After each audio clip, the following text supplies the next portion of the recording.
विजय पटेल, इनका सवाल ऐसा है कि कोई जो आध्यात्मिक गुरु अपने आप को कहलाते हैं वो हमेशा क्वांटम फिजिक्स और अध्यात्म को जोड़कर कुछ बातें कहते हैं, तो ये क्वांटम फिजिक्स का और अध्यात्म का कोई संबंध है? देखिए, क्वांटम फिजिक्स में का कोई कौन सा हिस्सा उठाकर कौन सा बाबा, कौन सा आध्यात्मिक गुरु क्या बात करता है, ये तो आपने बात कही नहीं है। मैंने जो बहस सुनी है हमेशा, उसके बारे में आपसे कहूंगा। यह आज की बात नहीं है। जब मैंने इस संगठन की शुरुआत की, इस काम की शुरुआत की 1982 में, तब से हमेशा एक सवाल उठाते गया, और यह सवाल जो उठाया जाता था वो ये था कि आपका विज्ञान ये निश्चित बात करता है, यह है ऐसा ही है, नियमों की बात करता है, यह नियमों से होने वाला ऐसा बात करता है।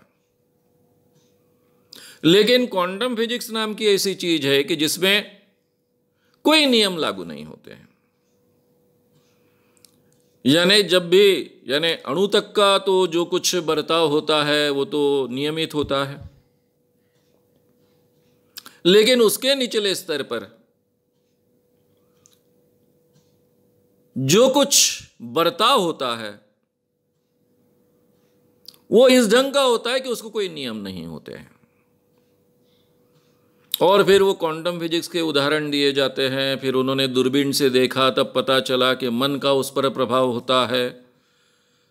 वो जो कण होते हैं वो अनियमित घूमते रहते हैं, लेकिन जब कोई नज़दीक में पहुंचता है तो उसके मन का, उसके यानी ब्रेन का, यानी मन का उस पर परिणाम होता है और वो विचलित होते हैं। अब ये सभी बातें मैं इन लोगों से सुनते आया। ये विज्ञान के क्षेत्र का संशोधन है। और बर्ट्रांड रसेल ने एक बहुत अच्छी बात कही। बर्ट्रांड रसेल एक बहुत ही बड़े वैज्ञानिक थे और फिलोसोफर भी थे। उन्होंने फिलोसॉफी ऑफ साइंस नाम की किताबी लिखी है। उन्होंने दर्शाया कि जब तक उस बात का विज्ञान में के कोई भी संशोधन का प्रूव्ड थियरी में रूपांतर नहीं होता, तब तक उसको हमने विज्ञान का नियम नहीं मानना चाहिए। 3 स्टेजेस होती है। पहले हाइपोथेसिस की स्टेज होती है।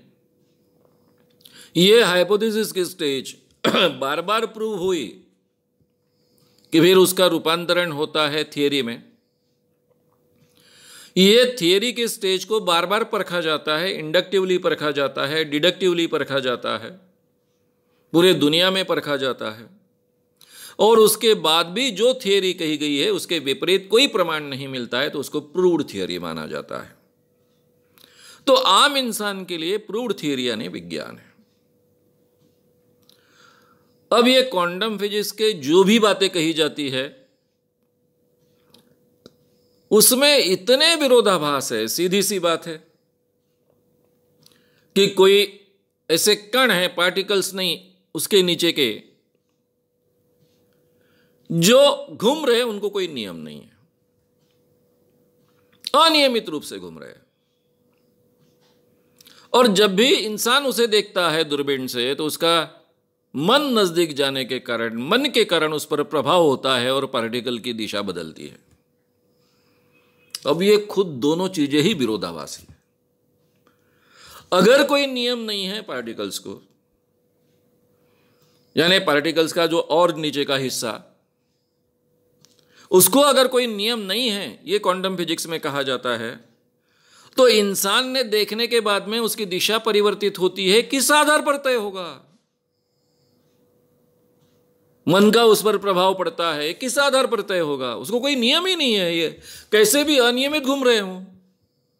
जो चीज नियमित घूम रही है वो अगर अपने मार्ग से भटक जाए तो पता चलेगा कि ये मार्ग भटकी है, इसने मार्ग चेंज किया है। तो ये उसमें का एक अंतर विरोध है। ये अभी तक चीज जिसको हम कहते हैं प्रूव्ड, इस ढंग से ये विज्ञान में प्रूव नहीं हुआ है। और इसलिए ये विज्ञान की बात है, वैज्ञानिक साइंटिस्ट जो होते हैं उनकी बात है, वैज्ञानिकों की बात है, उन्होंने उसके बारे में बहस करे, उसके निर्णय ले, अंतिम निर्णय क्या होगा वो तय करे। हमारे इसमें क्या फर्क गिरता है? अगर आपको ये वीडियो पसंद आया हो तो उसे ज़रूर लाइक करें, लोगों में ये अवेयरनेस फैलाने में हमारी मदद करें। वीडियो को ज़रूर शेयर भी करें। तो हमारे YouTube चैनल श्याम मानव को विज़िट करें। ऐसे सारे वीडियोस का आनंद लेने के लिए हमारे चैनल को सब्सक्राइब करें। उसके लिए सब्सक्राइब बटन दबाएं। नए वीडियोस का नोटिफिकेशन पाने के लिए बेल आइकन दबाएं।